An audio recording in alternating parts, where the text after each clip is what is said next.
clave el ir conociendo o viendo las especificaciones de cómo funciona cada uno de los mecanismos en lo que es mampostería. Entonces, el día de hoy vamos a continuar la clase ya 12, viviendas y edificios de mampostería soportante o portante. Estaremos viendo dos temas, que es la mampostería confinada y la mampostería reforzada interiormente. Entonces, empezaríamos.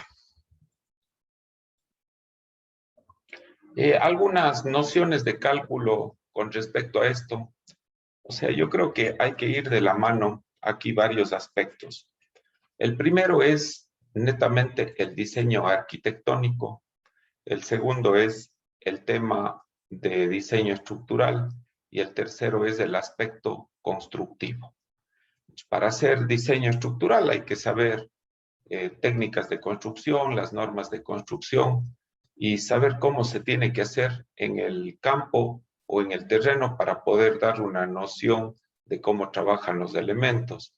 Igual, si tenemos ya los dos, pues hay que tener claro la parte arquitectónica, sobre todo con el tema de configuración. Entonces, esos aspectos son clave a la hora de irnos a elegir uno de estos sistemas constructivos. Empezaremos con las perforaciones en la mampostería, sobre todo con consideraciones para los vanos. Es decir, cuando yo me refiero a las perforaciones en los vanos, me estoy refiriendo a aperturas para puertas y ventanas. Entonces, lo que dice es que las aberturas de los muros deben tratar de ser pequeñas, bien espaciadas y no pueden estar ubicadas en las esquinas. El área de los vanos de un muro no debe ser mayor al 35% del área total del muro. Recuerden que estamos hablando de mampostería de ladrillo cocido, ¿no? Entonces, aquí nos dice que las aperturas, la suma de aperturas para puertas y ventanas en una pared no debe ser superior al 35%. Y vaya que esto llama la atención porque en la norma es relativamente nueva.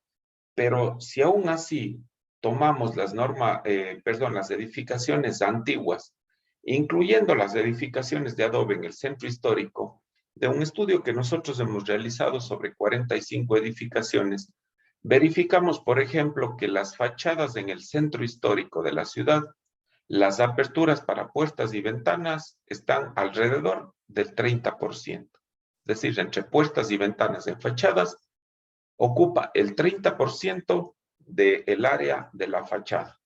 Entonces pasa lo mismo con esto de aquí, cuando es en ladrillo cocido, se dice que el porcentaje de aperturas o aberturas de puertas y ventanas no debe superar el 35% del total del muro y que estas aberturas de preferencia no se deben colocar en las esquinas de los elementos.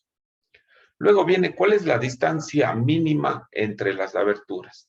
Yo no puedo colocar dos ventanas seguidas o unidas completamente. Entre las aberturas de un mismo muro debe existir una distancia suficiente. Esta debe ser mayor a los 500 milímetros y en ningún caso debe ser menor que la mitad de la dimensión mínima de la abertura. Otra cosa es el refuerzo en las aberturas.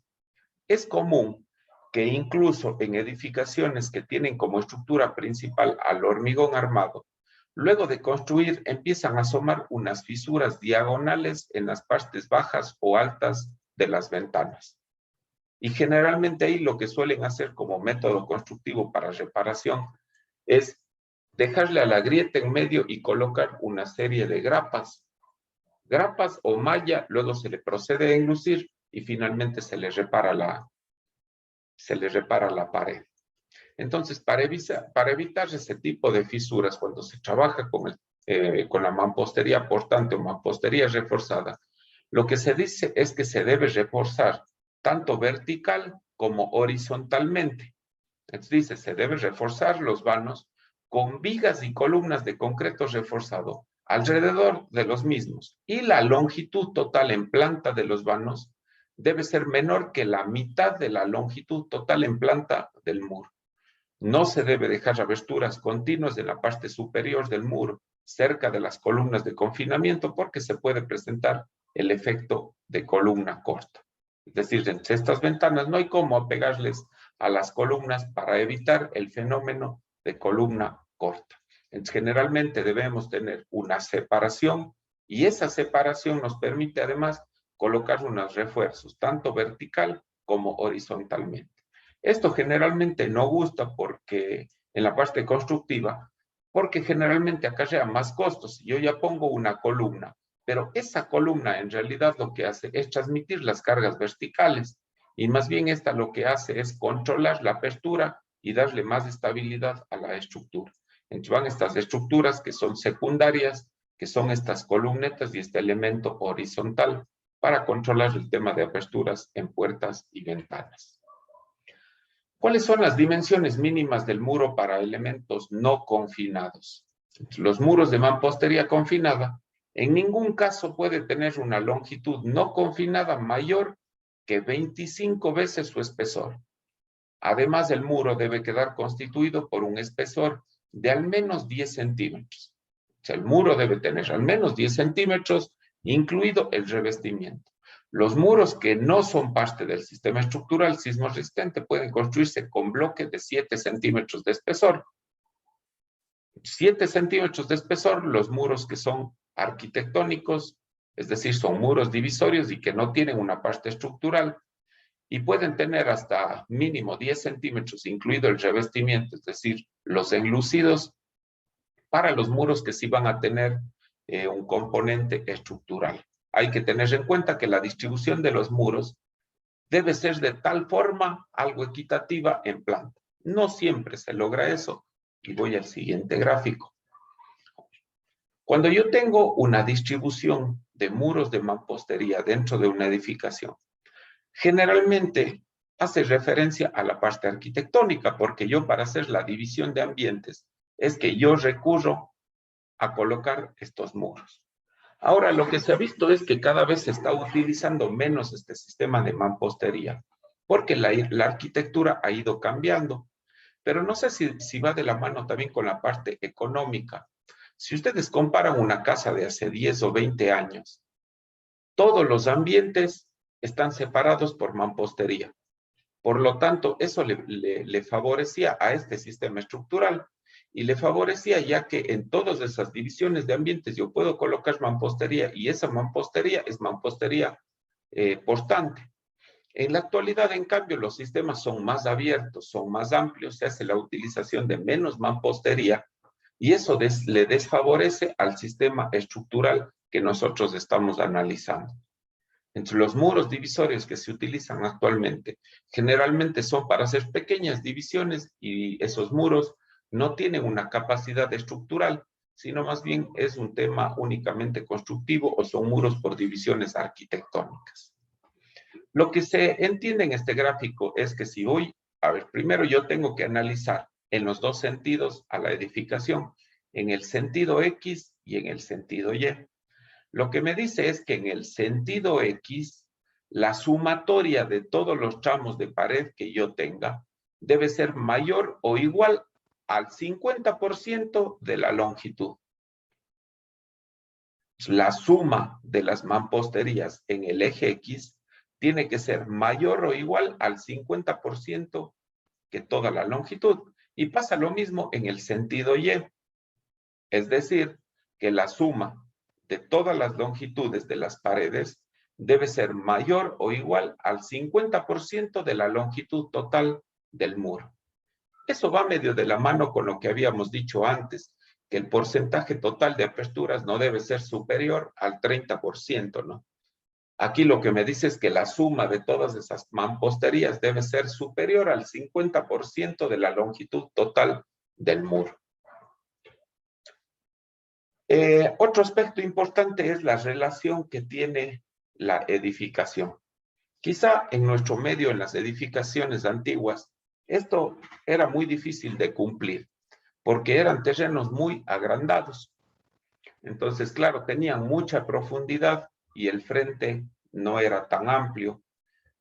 La otra verdad era que solo la edificación estaba en parte del terreno y luego con eso de que se hacía la huerta, el patio, el traspatio, Entonces sí que quedaba la edificación dentro de estas proporciones, ¿no? Sin embargo, hay edificaciones bastante amplias, sobre todo en adobe, que no están cumpliendo este tipo de proporciones. Lo que me dice es que la altura, generalmente, cuando yo hago una estructura de mampostería portante, no debe ser superior a los 5 metros. Esta altura de la edificación debe ser menor o igual a los 5 metros. Que además la relación entre la altura y el ancho de la edificación debe ser menor o igual a 1.5.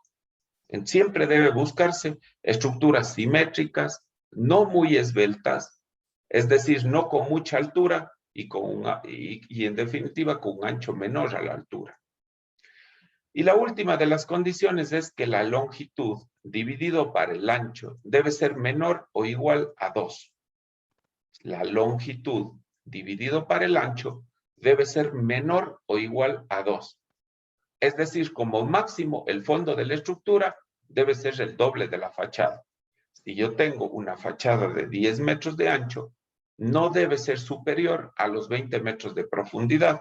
Esa es la tercera relación que me establece para edificaciones de mampostería. Vamos a ver algunos aspectos ahí claves, y es que cuando yo hablo de mampostería reforzada, mampostería portante, vamos a hacer uso de acero tanto horizontal como vertical, pero hay bastantes disposiciones y eso es lo que vamos a tratar de ir desglosando a partir de ahora. Primero que vamos a tener que realizar la colocación de estribos y traslapes en columnas confinadas. Esto según el código ACI 318, ¿no? Lo que dice es que el traslape, o al menos en las esquinas, la longitud de desarrollo que yo debo dejar, es mínimo de 50 centímetros para que las varillas de uno y otro lado se anclen. Además, que los códigos disponen que todos los estribos que yo coloque en las vigas y en las columnas debe ser situado en una zona sísmica, que es el caso de nuestra zona. Por lo tanto, habrá zonas de mayor confinamiento, donde los estribos estén más cerca, o sean más cercanos o sean más estrechos. Y eso lo haremos de acuerdo a la norma del ACI 318. Algunas dimensiones que nosotros tenemos, porque si vamos a trabajar con mampostería reforzada, pues ya no trabajaremos con las columnas bastante grandes, sino que trabajaremos con elementos que incluso queden perdidos dentro del sistema de mampostería. Las dimensiones mínimas. Las dimensiones mínimas para elementos de confinamiento deben ser las siguientes. El espesor mínimo de los elementos de confinamiento debe ser el mismo del muro confinado. Para que no queden resaltos, generalmente yo confino con elementos del mismo espesor del muro. Aquí la diferencia, ¿no? Que dice que el área mínima de la sección transversal de los elementos de confinamiento es 200 centímetros cuadrados. Fíjense, comparado contra la sección mínima de los elementos de hormigón armado, que era 900 centímetros cuadrados. Aquí el área mínima es 200 centímetros cuadrados. De ahí partimos. En caso de que las cargas sean muy grandes, pues generalmente suelen resaltarse por afuera de la mampostería, pero generalmente este tipo de edificaciones suelen tener los elementos dentro o concebidas dentro de la misma mampostería. 200 centímetros cuadrados es un área realmente pequeña, ¿no? Si sacamos la raíz de los 200, quiere decir que más o menos es un elemento de 14 centímetros, me parece. 200, raíz de 200 es 14.14 centímetros. Eso debería tener la columna mínima. Hablamos de que más o menos estaríamos llegando a esas dimensiones con la mampostería típica o el ladrillo típico panelón que se utiliza en nuestras construcciones. Ese ladrillo viene aproximadamente de 12 centímetros, 12, 13 centímetros. Si nosotros le ponemos 1,5 centímetros de recubrimiento a cada lado, estamos hablando de 3 centímetros más. 13 más 3 son 16 centímetros. Entonces, más o menos, ese es el área que nosotros también le dejamos como área o como sección transversal del elemento de confinamiento. ¿Dónde deben ir estas columnas de confinamiento? Pues estas columnas deben colocarse en los siguientes lugares. es obligatorio colocar en los extremos de todos los muros portantes. Entonces, yo hago un muro y en los extremos obligatoriamente va la primera columna de confinamiento. Luego, en las intersecciones con otros muros portantes, donde yo voy a tener una intersección con otro muro, pues precisamente ahí debería ir otra columna. Adicional, otra columneta. Y en los lugares intermedios, a distancias no mayores de 25 veces el espesor del muro. De 25 veces el espesor del muro.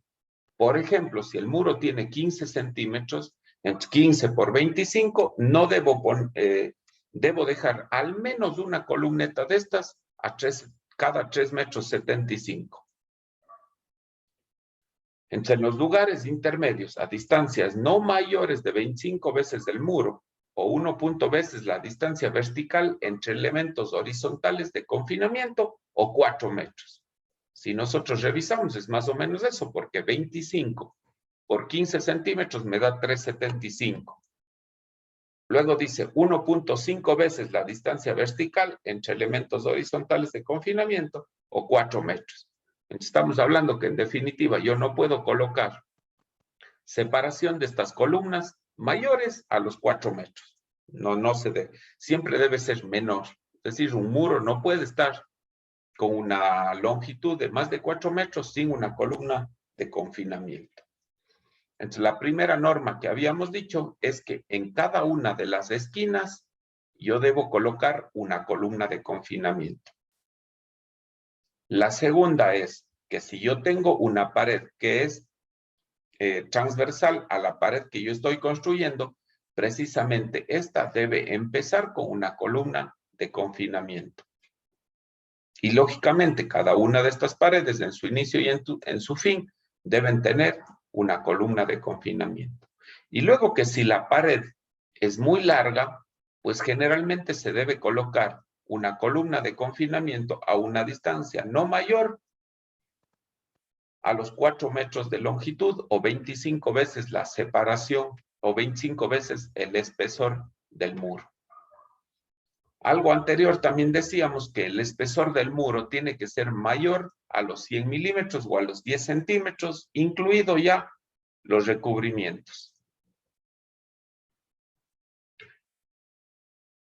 Con respecto a las vigas de confinamiento, las dimensiones mínimas para las vigas de confinamiento deben ser las siguientes. El espesor mínimo del muro debe estar siempre confinado. Si yo voy a tener un muro y en la parte superior le debo confinar horizontalmente y le debo confinar asimismo verticalmente con las columnas que acabamos de ver. El área mínima de la sección transversal de los elementos de confinamiento es de 200 centímetros cuadrados. Es decir, hay una congruencia ahí con lo que se establecía para las columnas también. Generalmente lo que se trata de dejar es una viga de confinamiento del mismo espesor del muro. ¿Cuál es la ubicación general de esto? Debe colocarse estas vigas de confinamiento en el arranque y en el remate del muro. En los entrepisos y a distancias libres verticales, no mayor que 25 veces el espesor del muro. Fíjense que estamos en altura, ¿no? Debe colocarse entre estas vigas de confinamiento, generalmente en el arranque y en el remate de los muros o en la división de los entrepisos. Y en caso de que la altura sea superior, a distancias libres no mayores a 25 veces el espesor del muro. Es decir, si esta altura de aquí es mayor a 25 veces el espesor del muro, si yo tengo un muro de 15, 15 por 25 me da 3,75. Si la altura es superior a 3,75, entonces debo colocar una viga que me corte esa longitud, porque no puedo tener una longitud superior a esa. Entonces deben ubicarse las vigas generalmente en la parte baja, en la cimentación o en el arranque del muro y en el remate del muro. Cuando estoy hablando de sistemas de cubiertas, pues también debe ser el punto de apoyo del sistema de cubiertas. Las vigas lo que hacen es distribuir mejor las cargas y por lo tanto van a uniformizar el sistema de cargas dentro de la estructura. Entonces, con eso yo ya tengo el sistema configurado, hablemos así, ¿no? Entonces, viéndole en corte, yo tendría unos elementos que le llamamos columnas de confinamiento. Tengo unos elementos que son verticales y que no deben estar separados más de 4 metros o 25 veces el espesor del muro. Además, yo debo colocar unas columnas de confinamiento en todos los espacios que queden huecos, como son puertas y ventanas. Aparte de eso, la mampostería debe estar confinada tanto en la base como en la altura, y ese confinamiento, en caso de que sea mayor a los 25 veces el diámetro del muro, pues debo colocar un elemento intermedio que me corte esa longitud precisamente. Y en puertas y ventanas, de igual forma, elementos verticales y elementos horizontales. ¿Cuál es el refuerzo mínimo? Pues cuando tengo losas, cuando las viviendas tienen losas, incluida la cubierta, el refuerzo no debe ser menor que 4 barras. Pero es difícil también hacer los elementos con menos de 4 barras, ¿no? A no ser que sean elementos muy pequeños en el cual precisamente sí puedo tener 2 barras, y esas 2 barras hay que anclarles con una especie de S o una C para mantener la distancia del recubrimiento longitudinal. Para viviendas de un solo nivel que tienen cubierta liviana, sin losa y con luces menores que 3 metros, el refuerzo no debe ser menor que 2 barras. El refuerzo transversal debe utilizarse, refuerzo transversal en estribos cerrados de al menos 6 milímetros de diámetro.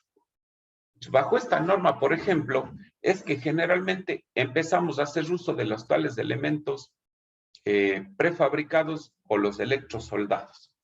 Lo que hay que tener cuidado es que sus elementos electrosoldados, producto de la manipulación, muchas veces ya vienen sueltos los estribos de la armadura longitudinal. Entonces, lo que siempre hay que hacer es la verificación y proceder a hacer un refuerzo del amarre de los elementos transversales o de los estribos al acero longitudinal. Entonces hay que tener mucho cuidado. Como viene con un punto de suelda, generalmente en el proceso de manipulación del transporte, botan la estructura y se termina soltando el punto de suelda de la estructura longitudinal. Si colocamos así, pues estaríamos haciendo un daño a la estructura porque ese estribo no estaría trabajando. Entonces hay que proceder al refuerzo de esos estribos. Hay que hacer unos anclajes de las vigas de confinamiento y estos deben anclarse en los extremos verticales con gancho siempre de 90 grados dentro de un elemento de confinamiento transversal a su dirección. Es decir, esos refuerzos tienen que ser así. Si es un refuerzo horizontal, entonces tendría que tener una longitud de desarrollo y siempre anclarse un elemento en otro elemento. Si es el elemento de las vigas, tiene que anclarse siempre en el elemento vertical. Entonces, las vigas se anclan en los elementos verticales y los refuerzos horizontales entre las hiladas de la mampostería siempre van ancladas con una longitud de desarrollo prudente entre las diferentes hiladas de la estructura. Deben haber cintas de amarre, pues se consideran cintas de amarre como elementos suplementarios a las vigas de amarre. A las columnetas también en países como México, Colombia, también se le denominan castillos, ¿no? Estas cintas de amarre son utilizables en antepechos de ventanas, en remates de culatas, etc. Estas cintas de amarre se les utiliza generalmente en remates de ventanas, culatas, remates de puertas. Generalmente se terminan colocando únicamente 2, 3 o 4 varillas de forma horizontal, es decir, no se arma una estructura tipo viga, sino simplemente se colocan 2, 3 y más un espesor de mortero o de hormigón para dejar el elemento confinado. Un elemento de hormigón reforzado de altura superior o igual a los 100 milímetros con ancho igual al espesor del elemento que remata y reforzado mínimo con 2 barras longitudinales de 10 milímetros. El diámetro que yo voy a utilizar en estas de aquí será mínimo de 10 milímetros. Algunas especificaciones que están bastante relacionadas con lo que ustedes debieron ver en estructuras 2. Por ejemplo, la capacidad a compresión que tiene una columna o una columneta de estas de aquí, pues se determina con esta expresión de aquí. Es decir, la carga esa de la columneta es 0,80. Aquí le falta un parámetro que es el fino, pero al ser columnas de confinamiento, pues incluso podría prescindirse de esos elementos. Este phi, recuerden que era un phi, que era un factor de seguridad para elementos a compresión y que era 0,7. Eso se tenía en columnas. Entonces, este es 0,80 por 0,85 de F'C por la multiplicación del área del concreto menos el área del acero, por el Fy y por el AS. Y la capacidad traccional de estas de aquí, es decir, la capacidad del acero, se mida precisamente por la capacidad de las varillas que yo coloco, y será el Fy por el área del acero. La resistencia a compresión de la mampostería se le denota con esta expresión de aquí. La capacidad a la compresión de la mampostería, no estoy hablando de la unidad de mampostería, sino de toda una mampostería, es decir, del compuesto entre ladrillo y unidades de mortero. Y eso es 0,80 multiplicado por el 80% del F'M. Este F'M es la capacidad en laboratorio de una unidad de mampostería por el área de la mampostería y por el RE, que es un coeficiente utilizado para tener en cuenta los efectos de la esbeltez en los elementos a compresión. Y las expresiones se dan aquí para calcular el RE. Entonces, esas son algunas expresiones que están dentro de la normativa nuestra, ¿no? Cuando yo tengo muros de mampostería confinada en el sistema estructural, pues este sistema estructural está conformado por unidades de mampostería, son unidades por medio de mortero confinado en su perímetro, por vigas y columnas, están constituidos alrededor del muro o unidades de mampostería donde se vacía el hormigón de relleno, logrando el confinamiento de la mampostería. Aquí deberíamos hacernos varias preguntas porque si ustedes revisan edificaciones de mampostería portante, por ejemplo, la catedral, fijaránse que las unidades de los mampuestos o el alto de los ladrillos es menor que el ladrillo panelón que tenemos. Si ustedes revisan edificaciones de Europa, sobre todo, que son famosas por tener este tipo de edificaciones, las edificaciones que mayor capacidad tienen en cuanto a carga, generalmente utilizan ladrillos más pequeños. ¿Eso qué quiere decir? Que mientras más alto es el tamaño del ladrillo, menor capacidad a compresión tiene la unidad de mampostería. Entonces, por esa razón es que este tipo de edificaciones, sabiamente los constructores utilizaron unidades de mampostería más delgadas. Y es un tema único y exclusivo del confinamiento, el momento en que se hace o se produce la muestra. O sea, menor altura del mampuesto, pues yo voy a tener mayor capacidad de carga en esa edificación. Existen dos tipos de construcciones. Primero, que se construye o levanta la pared de mampostería y luego se funden las columnas y vigas que confinan la mampostería. La otra es que primero se funden las columnas de confinamiento, dejando arriostramientos o chicotes con barras de diámetro mínimo de 5.5 milímetros o de 6 milímetros con Fy superior a los 5.000 kilogramos por centímetro cuadrado. Cuando hablamos de este Fy, hablamos de estos elementos prefabricados o electrosoldados, que el Fy de estos elementos son superiores a los 4.200, son superiores a los 5.000 kilogramos sobre centímetro cuadrado. En cada número de hiladas, lo que yo voy a disponer es elementos de traslado. Veamos aquí en este gráfico. Hay diferentes formas de construir este tipo de mamposterías. La uno precisamente es que yo construyo la mampostería y dejo el elemento central, el castillo o la columneta sin fundir. Y luego de que esté construida la mampostería, apego unas tablas y procedo a hacer la fundición de la columneta. La otra forma es la inversa. Esa forma es para las tipo 1, en el cual se construye, se levanta la mampostería y luego se funden las columnas y vigas de confinamiento. Entonces usted hace la pared, deja el espacio ya para los aceros, es decir, ya queda puesta los aceros ahí, y lo único que hago es cuando acabo la pared, apego los encofrados y procedo a la fundición de los elementos. Eso no quiere decir que cuando yo tenga ese proceso, igual yo dejo los chicotes respectivos para darle continuidad a esta mampostería con esta mampostería. En cada 2 o 3 hiladas se deja estos chicotes de acero. La segunda forma es que yo primero fundo las columnas. La segunda forma es que yo fundo la columna, dejo los elementos horizontales, similar a lo que se hace en el hormigón armado. Es decir, yo fundo la columna, dejo chicotes y ahí procedo a armar la mampostería. En cualquiera de esos son factibles el momento de la construcción. Algunas metodologías de ensayo para estos elementos que a lo mejor llaman la atención. Primero, que nosotros generalmente hacemos los ensayos tomando de la norma ecuatoriana de la construcción.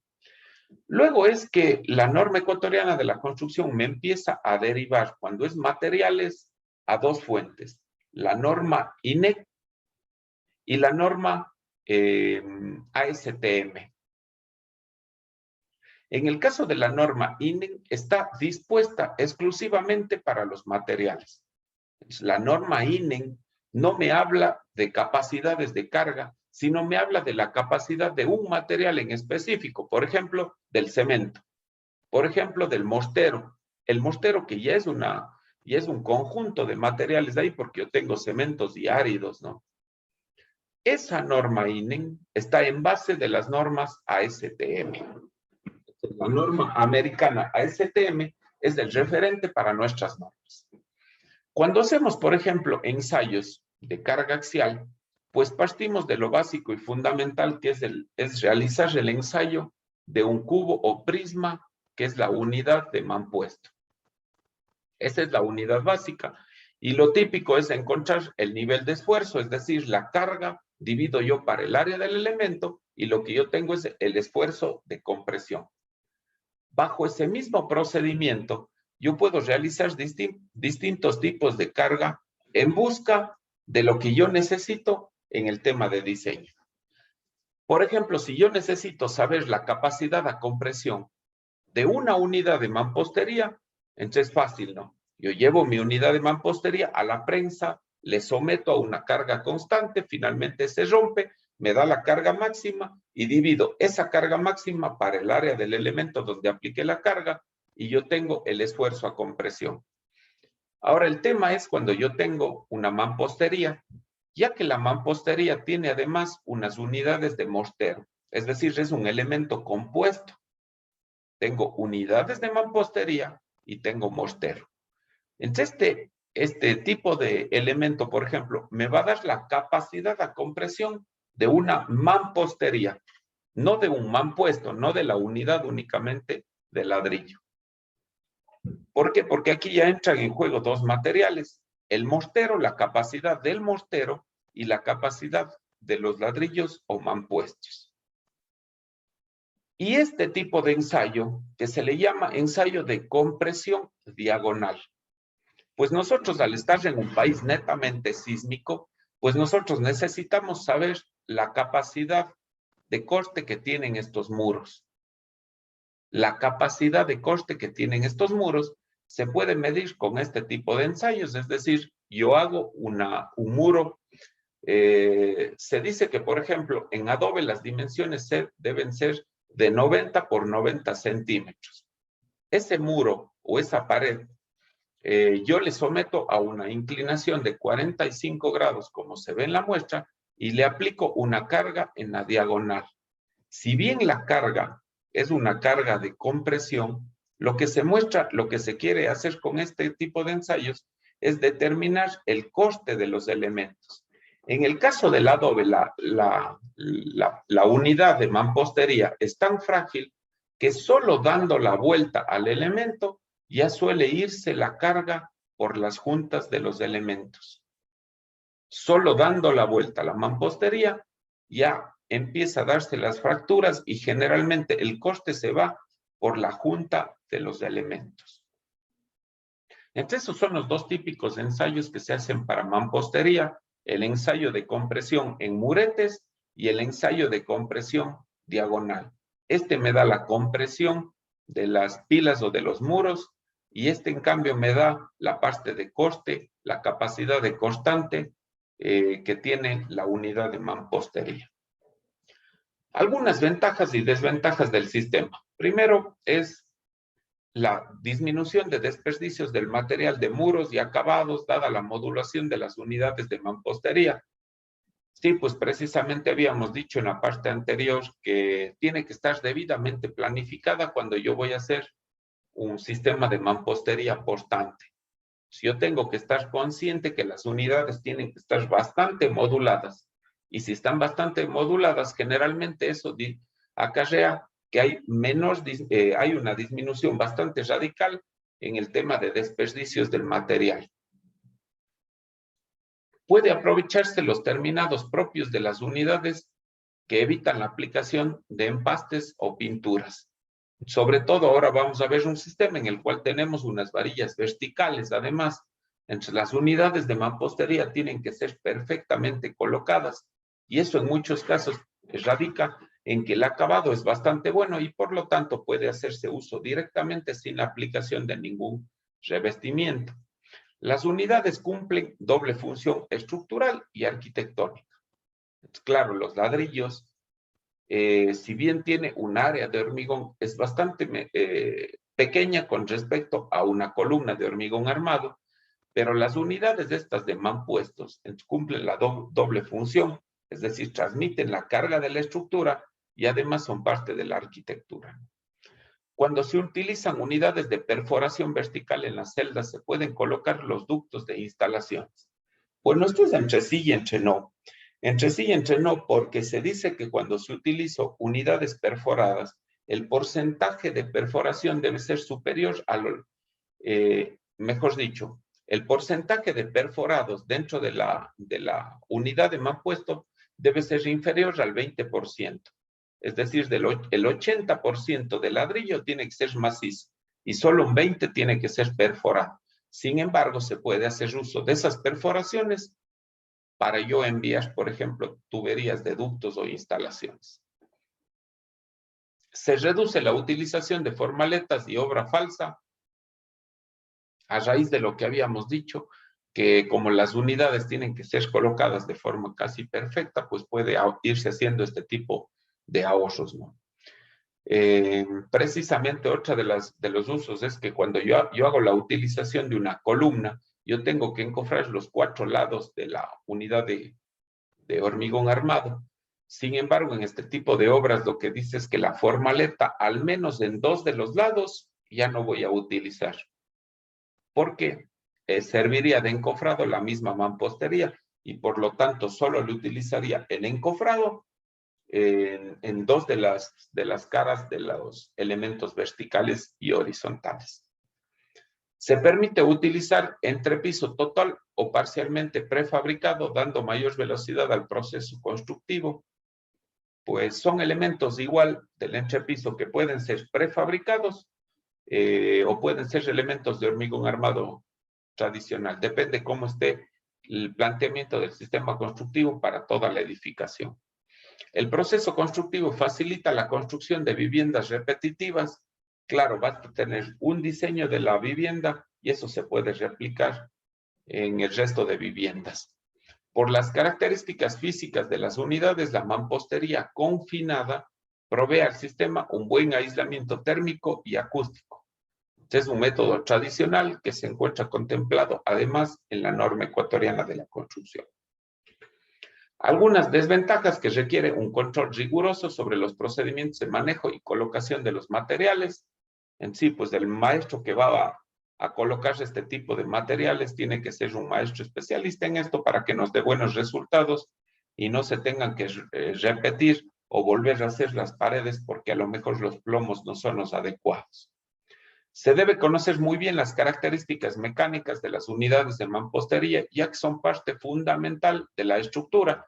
Recuerden que el ingeniero estructural lo que hace es trabajar en función de lo que dicen los catálogos o lo que dicen unas resistencias de ensayos que hayamos hecho de los materiales.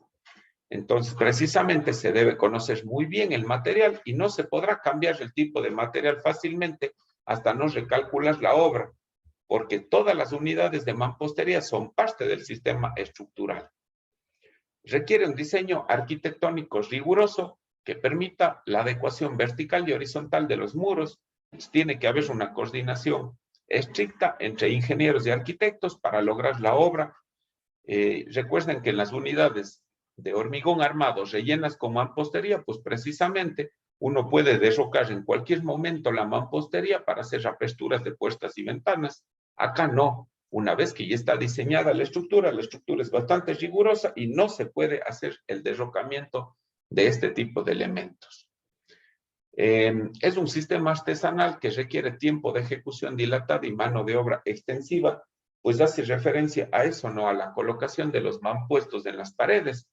Requiere de un sistema artesanal porque es la mano de obra de la gente, de los maestros, la que va construyendo y va configurando las diferentes paredes de mampostería. Algunos tipos de mampostería que pueden ser reforzadas internamente, por ejemplo, mamposterías de piedra, mamposterías de ladrillo hueco y mamposterías de bloque. Dependerá de las especificaciones que nos pida la norma para yo ir configurando los diferentes tipos de mampostería. Aquí hay que tener cuidado. El otro día escuchaba que alguien ha hecho uso, por ejemplo, de elementos, a ver, para hacer una configuración de una especie de este tipo de muro, un muro portante de piedra, pues precisamente está configurado con piedra y mortero. El muro típico de hormigón ciclopio es esto de aquí, es un 60% de hormigón y un 40% de tierra. Y un señor me comentaba, por ejemplo, que ha hecho uso para hacer un muro de esto, de residuos de pavimento de hormigón. Se han roto una calle, él le ha comprado al volquetero, le ha comprado los residuos estos, y en vez de utilizar piedra, ha colocado esos residuos de hormigón aquí, en el muro. Entonces, no sé cómo funcione, pero él me decía, esto aguanta muchísimo más que un muro de piedra. Pues son soluciones que el Señor me deja de que yo no he experimentado para decirle que eso se pueda dar, ¿no?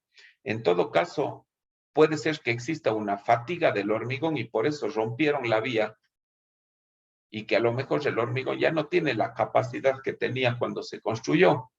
Entonces puede ser que tiene una fisura. Puede ser que cuando cuando procedieron a romper el hormigón, pues de esos segmentos de hormigón que salieron, pues precisamente están fallados. Es decir, yo tengo un muro y de pronto este trozo que puse aquí está fallado. Entonces es peligroso de que por ahí puedan haber fuentes de falla dentro del muro. Si nosotros tenemos una unidad de mampostería y nosotros queremos hacer el ensayo de la unidad de mampostería, lo que dicen las normas es que generalmente yo debo cerrar la apertura del tipo de bloque o adobe que nosotros tengamos para proceder con el ensayo a compresión. Es decir, no le puedo someter al ensayo directamente a esta unidad de aquí, porque la resistencia a compresión que me daría es una resistencia relativamente falsa. A pesar de que la expresión dice, pero ¿cuál es el problema? Si yo divido la fuerza para el área, es decir, la fuerza que aplica la prensa sobre el área que tiene la unidad. Lo que dice la norma es que se debe rellenar con un mortero de las mismas características de la capacidad de compresión de lo que está compuesto las paredes del elemento. Yo le debo rellenar, hacer un bloque completo y de ahí sí someterle a compresión. Generalmente se le conoce como área bruta a toda el área del mampuesto y área neta precisamente al área de las paredes de los elementos. Es decir, el área bruta restada el número de agujeros. Se dice que esa área neta dividida para el área bruta tiene que ser mayor o igual al 50%. Eso de forma general, porque cuando se quiere hacer mampostería ya soportante, el porcentaje de agujeros debe ser mayor, debe ser menor al 20%, es decir, el área total o el área neta debe ser del 80% cuando se hace mampostería portante. Por eso es que en las edificaciones de mampostería portante en nuestro medio, generalmente se hacen única y exclusivamente no con ladrillo perforado, sino directamente con el ladrillo panelón que nosotros tenemos en nuestro medio. Aquí están algunos tipos de ladrillos que nosotros tenemos. Por ejemplo, el típico ladrillo panelón. Esta, por ejemplo, es una unidad para hacer precisamente mampostería reforzada con acero vertical. En este, por ejemplo, se dice que el área neta es mayor al 75% del área bruta. Sería perfecto para hacer mampostería reforzada verticalmente. La mampostería reforzada generalmente es aquella que tiene varillas en el sentido vertical y en el sentido horizontal. Y hay distintos tipos. Incluso nuestra norma nos indica una que sea parcialmente llena, es decir, si se fijan ustedes, todos los conductos están llenos de un material diferente al de los mampuestos o al de la mampostería. En este caso recurrimos al hormigón. Un hormigón que tiene unas buenas capacidades a compresión, pero que tiene que ser más fluido porque el tamaño de los agujeros es más pequeño. Entonces, esta, por ejemplo, es una mampostería reforzada y reforzada con núcleos de hormigón y que todas las cavidades están llenas.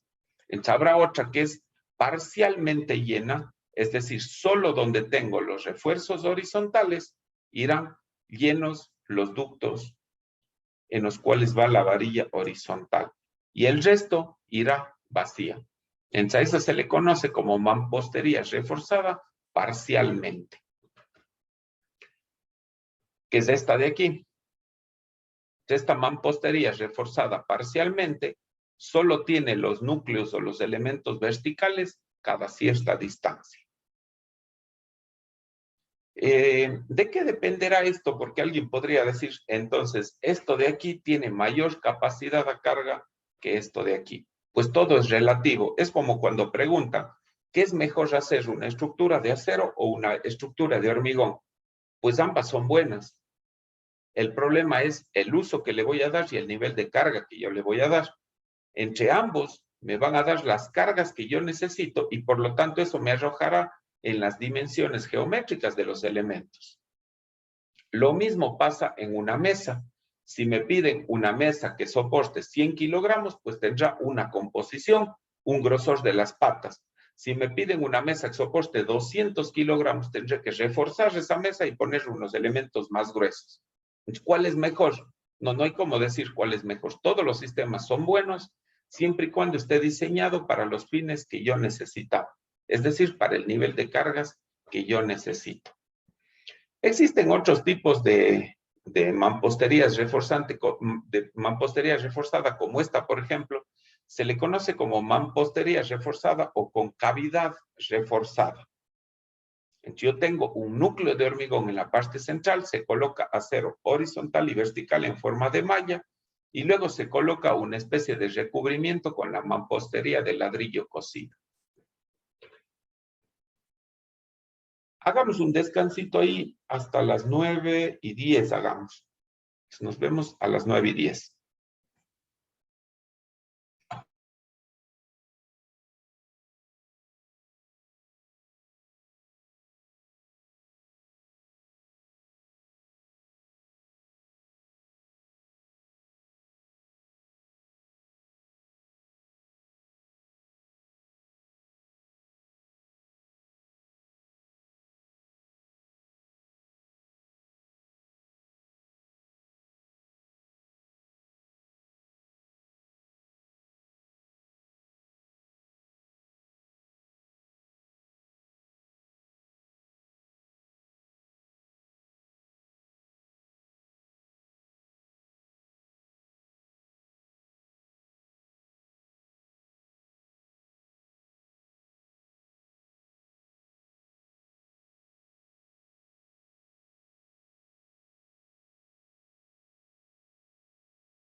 Bueno, chicos, continuamos.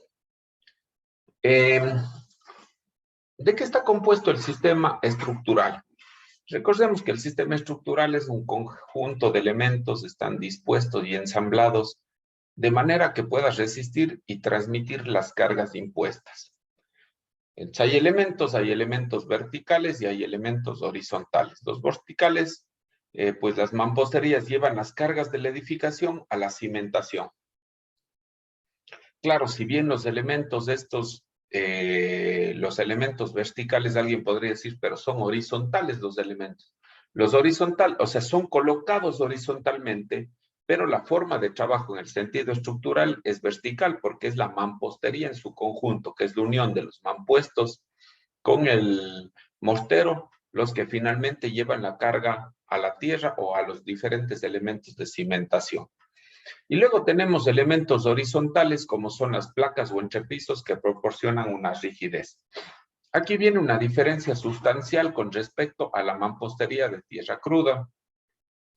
El mampuesto, generalmente las paredes de mampostería de ladrillo cocido, suelen tener una hilada o sí suelen tener varias hiladas, pero en su composición es más fácil que la determinación del tipo de hiladas de las paredes de adobe.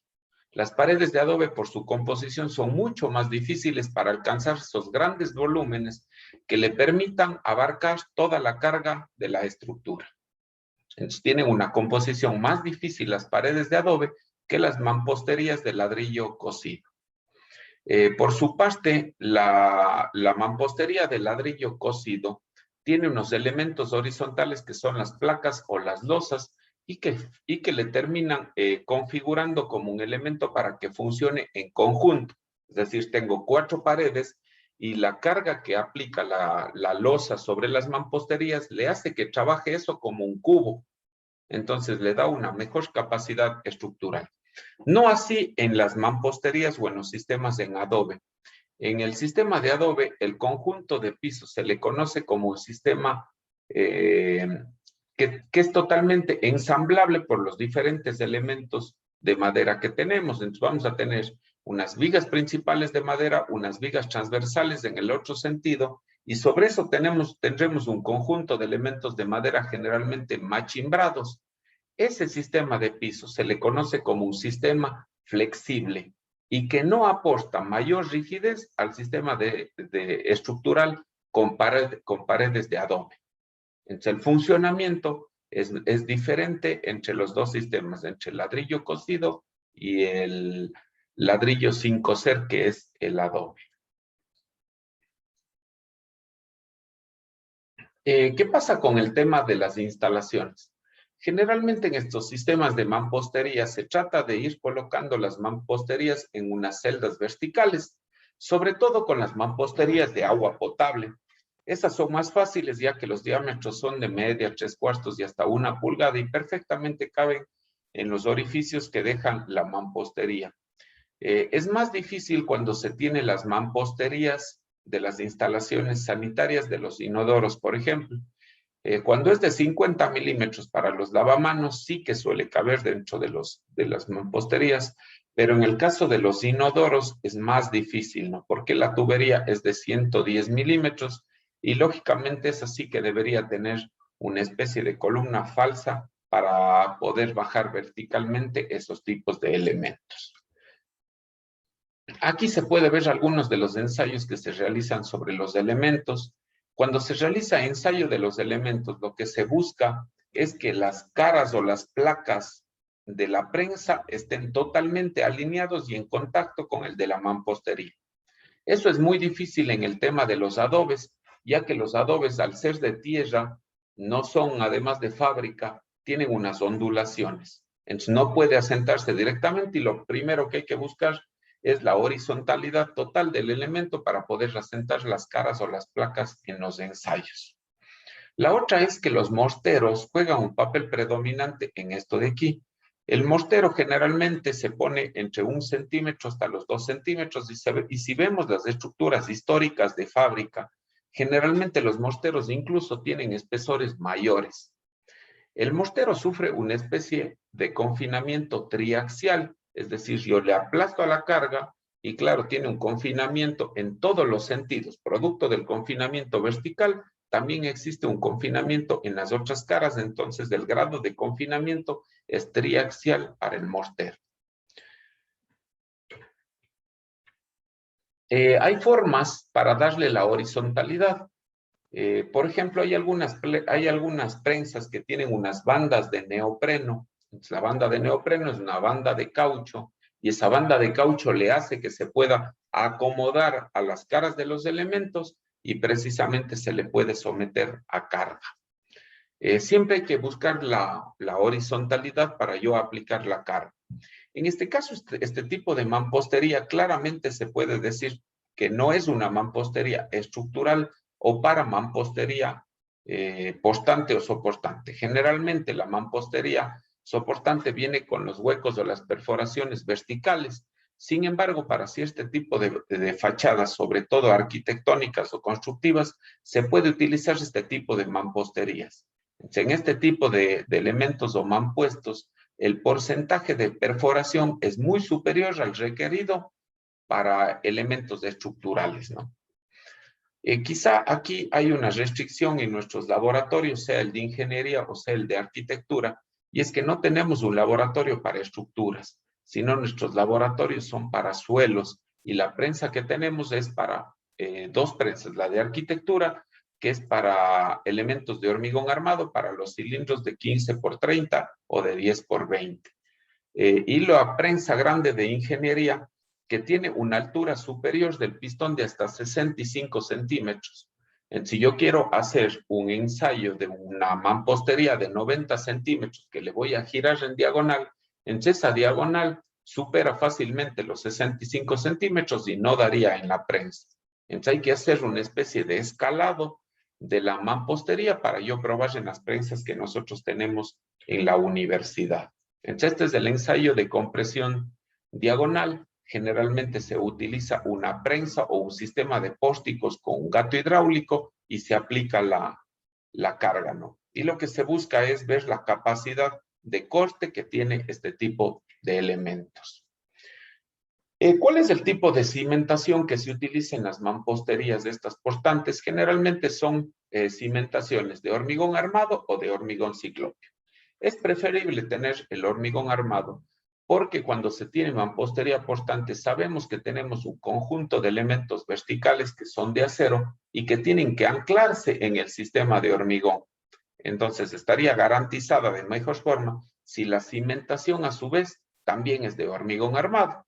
Y con eso yo puedo dejar las patas o la longitud de desarrollo respectiva para que el sistema de anclaje sea el más adecuado.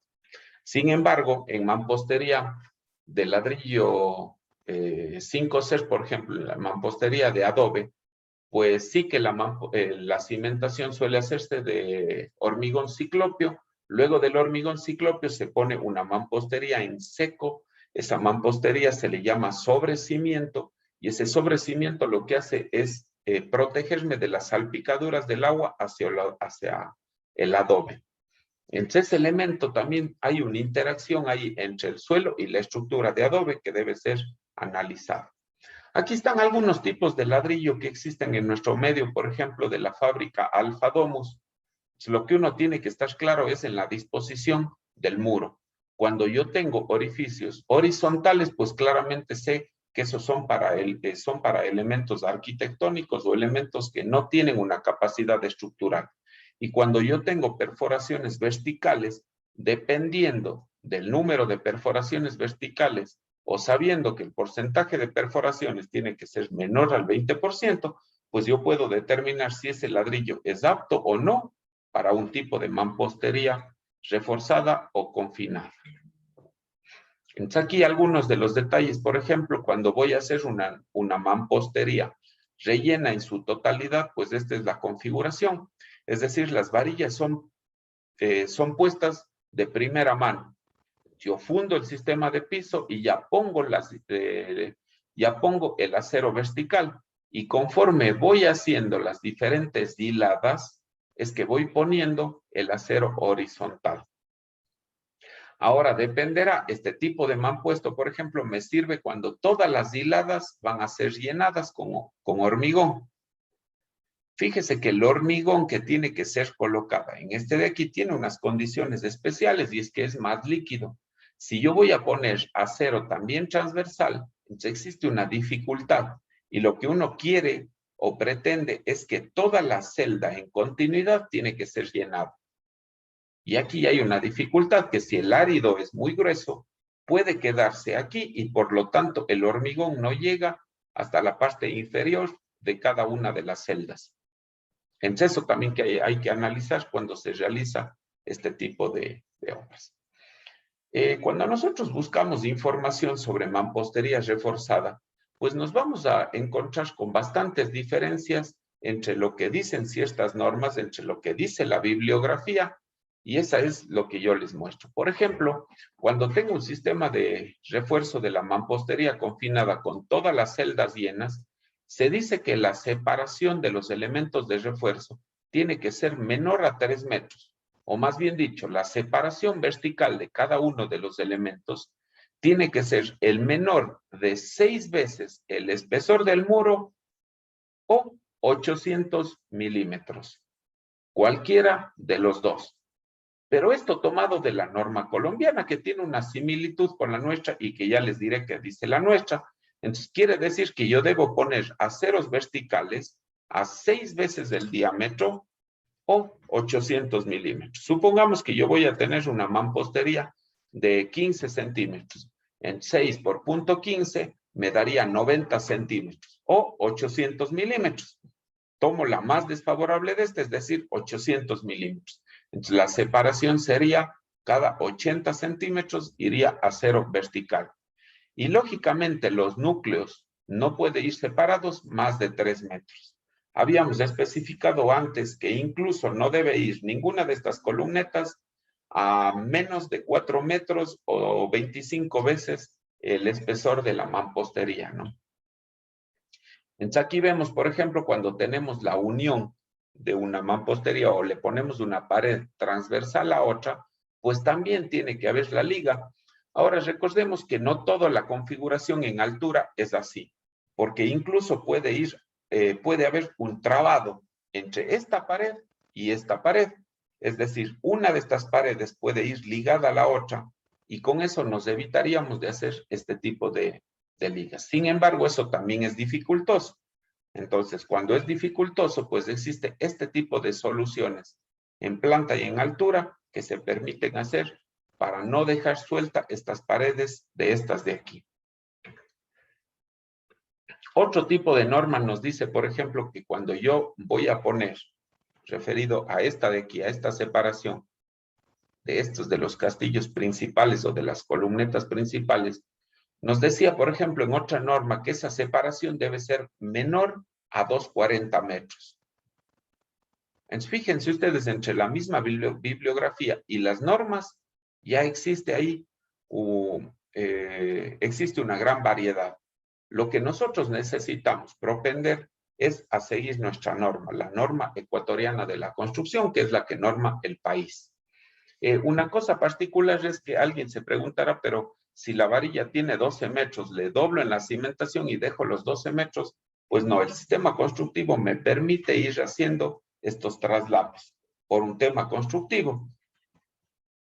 Es decir, yo no dejo una varilla de 4 metros de altura, porque caso contrario, cada vez que vaya a poner estos ladrillos, me tocaría poner por la parte superior y hacerle llegar hasta la parte inferior, y eso dificulta el sistema constructivo. Entonces, lo habitual es que se deje un primer tramo de varillas de no mucha altura, a lo mejor 1,20 metros de alto, y luego se proceda a hacer el traslapo correspondiente para continuar en altura con la mampostería. Si yo ya tengo el primer tramo de altura ganado casi 1/3 de la altura, entonces es fácil ir haciendo la disposición de los diferentes mampuestos, metiendo o insertando en la mampostería. Esto se le va haciendo de forma escalonada y conforme yo vaya escalonando, le puedo amarrar el siguiente acero y continuar con la pared, hasta finalmente llegar a la parte superior en el que procedo a hacer el rellenado de la pared. Entonces, ¿cuál es el proceso constructivo en ladrillo? Lo primero es que nosotros vamos a hacer un sistema de fundación, se hace el sistema de piso y ya tienen que tienen que estar colocados los refuerzos principales o verticales desde las cadenas. Recuerden que en la parte inferior nosotros recomendábamos que tiene que ir unas vigas. Esa viga generalmente en el sistema constructivo se le conoce como cadena. Y luego va en la división de los entrepisos y en la parte final a la cubierta. En caso de que sea una vivienda de una planta, en la parte final donde asienta la cubierta, iría la nueva cadena o viga. Entonces los hierros estos van directamente hasta la cadena y ya están con la separación adecuada.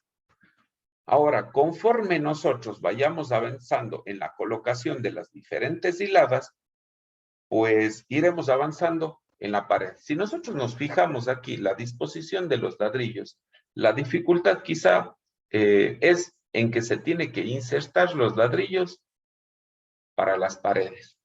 Eso podría solucionarse de cierta manera en que se deje estas varillas hasta cierta altura y luego se traslapan esas varillas para continuar. Es decir, para que no sea tan alto el acero y yo desde arriba estar metiendo los ladrillos, porque eso traería mucho tiempo, ¿no? Entonces, conforme yo voy avanzando las diferentes hiladas, además voy colocando el acero horizontal.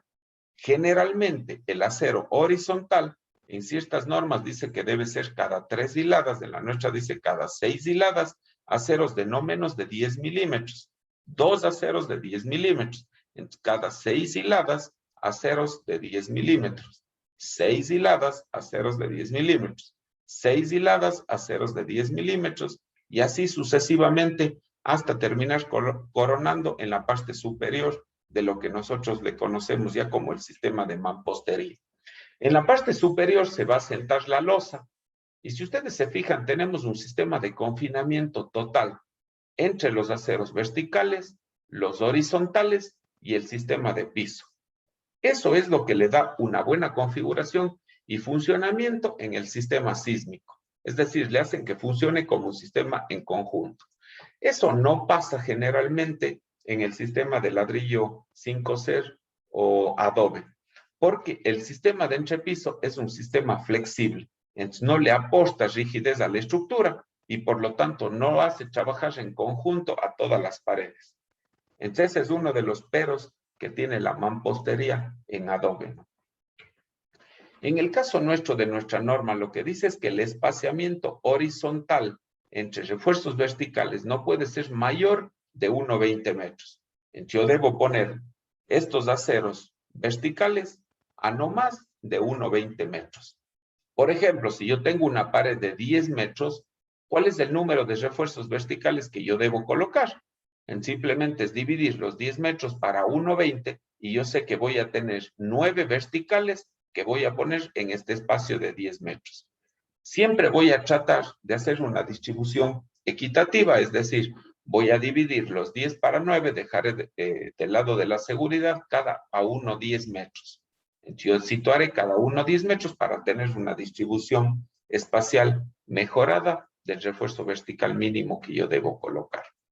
El espaciamiento horizontal de estas varillas, entonces, no debe ser mayor que el 1,20 metros. Se debe colocar una barra de 12 milímetros en cada extremo del muro. Además, lo que se dice es que se permiten colocar hasta 2 varillas cuando el espesor o el agujero del ladrillo es mayor a 14 centímetros. Entonces, cuando la celda del ladrillo es mayor a 14 centímetros, pues se permite colocar 2 varillas, siempre y cuando el diámetro sea menor a los 16 milímetros. Eso también hay que tomar en consideración. La otra es el recubrimiento. ¿Cuál es el recubrimiento que yo debo dejar? Recordemos que en elementos de hormigón armado, en vigas y columnas, es 4 centímetros, en zapatas de 7 centímetros y medio. En este lo que me dice es que para cuando la mampostería está en contacto con la tierra, el recubrimiento para diámetros mayores a 16 milímetros es 51 milímetros, desde la cara exterior hasta donde yo le sitúo la varilla. Entonces, cuando tengo mamposterías en contacto con la tierra y el diámetro de refuerzo que yo voy a colocar es mayor a 16 milímetros, el recubrimiento debe ser 51 milímetros. y para diámetros menores a 16 milímetros es tan solo de 38 milímetros. Aquí a lo mejor la norma debería poner números cerrados, ¿no? Aquí da la apariencia de que nuestra norma tiene alguna copia de la parte americana, porque poner eso de 38, 51, cuando sabemos que en obra eso no es real. O sea, a lo mejor cerrar en 50 milímetros, en 40 milímetros sería mucho mejor. Y cuando los mampuestos no están expuestos a tierra, lo que se dice es que el recubrimiento debe ser mínimo de 38 milímetros. Esto está casi que igual que en hormigón armado. El recubrimiento para vigas y columnas es 3.75 centímetros, haciendo la transformación exacta de pulgadas a centímetros. Me da la apariencia de que aquí tomaron esa consideración, ¿no? Porque dice que debe ser 38 milímetros. Entonces, por eso es que en la NEC, en la parte de hormigón, que está algo más trabajada, dice que el recubrimiento debe ser de 40 milímetros en elementos, vigas y columnas. Aquí le dejaron en 38 milímetros. Parece que la conversión la aplicaron directamente. Asimismo, la separación en horizontal debe ser no más de 1,20, es decir, aproximadamente cada 6 hiladas. Y lo que se pone generalmente es 2 diámetros de 10 milímetros. Y así va quedando la vivienda, ¿no? Van quedando aceros horizontales y verticales. La otra de las cosas es que la cuantía de refuerzo que yo evalúe sobre este tipo de estructuras, pues no debe ser menor que 0.307. Es decir, que 0.07% debe ser de cuantía de acero. Entonces es la cuantía que debemos dejar. Como bibliografía les he puesto dos cosas, que es, nosotros tenemos nuestro capítulo de NEC, de mampostería estructural. Está bastante bien para lo que es la mampostería como tal, mampostería de ladrillo cocido, y además para los temas de hormigón que se sigue siempre el ACI 318. Entonces, eso es lo que seguimos viendo, temas de normas y eso para mampostería. No sé si tienen alguna duda, alguna pregunta.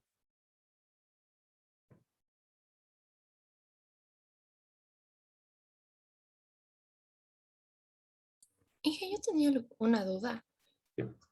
Estefanía. Yo había visto, no sé si es que era, digamos, porque en principio se concibió así el proyecto o tal vez fue un refuerzo, pero en una estructura de adobe que estaban como igual unos aceros. Entonces, no sé si tal vez era por refuerzo o ya lo hicieron así desde el principio, no sé. Ya. Hay varios temas ahí en el adobe. Lo primero es que actualmente se está viendo, a ver, hay un mito con respecto al adobe.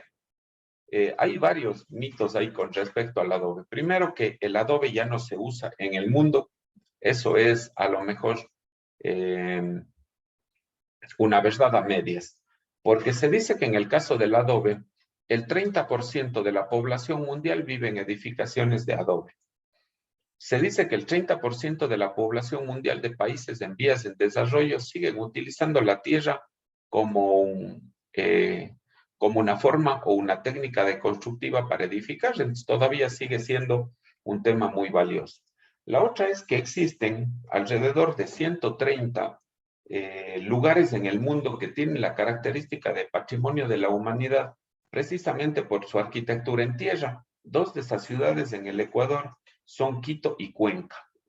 Quito y Cuenca, precisamente una de las cualidades para haberle denotado como patrimonio de la humanidad es tener la arquitectura en tierra. Entonces, todavía tenemos que hacer mucho por estudiar el tema de adobe. Ahora, con respecto a su pregunta, pues precisamente hay muchos sistemas de refuerzo. Nosotros tenemos estudiado que los sistemas en adobe son precisamente muy vulnerables al tema de los sismos. Entonces, por eso es que hay estudios que recomiendan que si no se han hecho sistemas de reforzamiento en adobe, es el momento de hacer esos sistemas de reforzamiento. La norma peruana, por ejemplo, ya menciona los sistemas de reforzamiento. Y es así que como elementos verticales, algo más afín a la tierra, algo más ambientalmente amigable con la tierra, sería poner madera o caña guadúa o cañas de carrizo. En definitiva, como elementos verticales. Sin embargo, en la experimentación también se ha visto muchísimos otros modelos. Por ejemplo, el poner mallas electrosoldadas para los muros de adobe favorecen bastante el tema estructural, pero a lo mejor la malla de acero no está del todo llevada con el tema ambiental. Entonces, por eso es que se han visto otros mecanismos. En vez de poner acero, por ejemplo, se le está poniendo carrizo. La norma Perón, el doctor Blondet, por ejemplo, él plantea que se haga con cuerdas de yute. Entonces, con la cuerda de cabuya, le van uniendo y haciendo una especie de enmayado. Entonces, ese enmayado es más acorde al sistema tradicional. Entonces, hay muchísimos sistemas de refuerzo. Si ustedes buscan un proyecto bonito que ha ganado muchos premios y que está en Tapial, por ejemplo, es la famosa piscina del Toro en España, en Zamora. Entonces, es una piscina. Entonces, hay llamar la atención, ¿no? Por cómo hacen una piscina, un sistema acuático, sabiendo que la tierra es susceptible a la humedad. Entonces, ahí, por ejemplo, utilizaron un sistema de press forzado. Si yo tengo un sistema que es vulnerable a cargas laterales, entonces ellos lo que pusieron unos cables que atraviesan todos los muros de la tierra y le confinaron al muro para darle mayor capacidad portante y además hacerle o mejorar sus prestaciones ante cargas laterales. Entonces, precisamente esos son sistemas de reforzamiento estructural. Lo que hay que ver es lo que se quiere lograr en el sistema estructural. En base de eso es que se puede proponer sistemas de reforzamiento para la mampostería estructural y que hay muchísimos. Entre los sistemas más innovadores, por ejemplo, en mampostería estructural, en ladrillo, está la utilización de la fibra de carbono. Desde una especie de pelillos o como el cabello humano, son unos cabellos que se les va colocando, son fibra de carbono, que cuando aparecen unas fisuras de la mampostería de ladrillo cocido, se le coloca son de Sika estos, y tienen una resistencia altísima. Entonces es una especie de cuerda, que es como el cabello humano, porque incluso si yo necesito eso, tenerle como una especie de soga, se le puede trenzar a esas fibras para darle la capacidad que yo quiero. Y cuando yo necesito pegarle al elemento, simplemente se le abre y se le pega contra el elemento con unos epóxicos. Y eso le da mayor adherencia y mayor capacidad a la mampostería estructural. Y luego están las vetas o bandas de fibra de carbono también, pero lo último en tecnología es esto de estos cabellos. Son en realidad unas cuerdas muy finitas del grosor del cabello humano que se utiliza con este fin. ¿Alguna otra pregunta? Bueno, quedaríamos hasta ahí. Muchísimas gracias. Hasta luego. Inge, disculpe, no sé Estefanía. si tal vez, o sea, creo que casi todo el curso de aquí es de programación también, y creo que algunos no subimos el trabajo por comprimirle, entonces, no sé, queríamos pedirle a ver si nos podría dejar subir el trabajo. Lo que vi es que me enviaron ya por correo. Y no hay problema que le hayamos enviado por correo. No, no hay ningún problema. No, eso no nos vamos a hacer lío. Con que hayan enviado está bien. Pero sí que Ya, listo. conversaremos de algunos. En las clases de programación sí que conversaremos sobre este particular. ¿Sí? Ya, listo, ingeniero, gracias. Bueno, ya. Hasta luego, chicos. Muchas gracias. Gracias, ingeniero.